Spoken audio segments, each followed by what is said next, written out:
In the meantime, TVJ News was chided by the minister for bringing the story on Thursday. He pointed out that TVJ News has been writing to the ministry about the matter since December.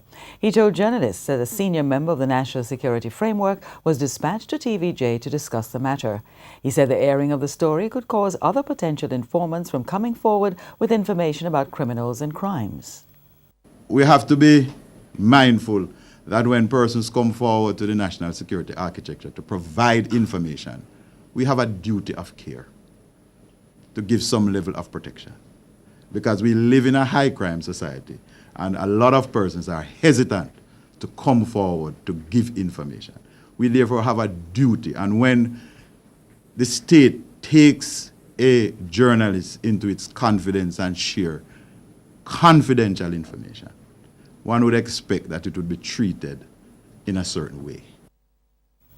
For the record, these are the facts surrounding the story, and we wish to make the following editorial notes. While the former National Security Minister has given more details and context to this issue and the basis for his action, he has not challenged the accuracy of the TVJ report. Further, we wish to state that in December 2017, TVJ News wrote to the then Minister of National Security with an ordinary request for information about a gun license being given to a person of questionable character. We got no response from Minister Montague. However, an individual came to our station indicating that he was not acting on behalf of the minister, but was a member of the security community who knew about our letter that had just been sent to Minister Montague. The individual did not question the accuracy of our information, but asked us to hold the story as they were close to making some headway in a case. We agreed, but followed up with several calls to the individual who each said the situation hasn't changed. In fact, on one occasion, he indicated it could take a couple of years. In April, the Prime Minister reshuffled his cabinet.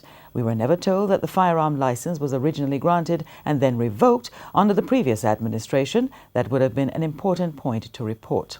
Information about the man being acquitted was also never revealed to TVJ News.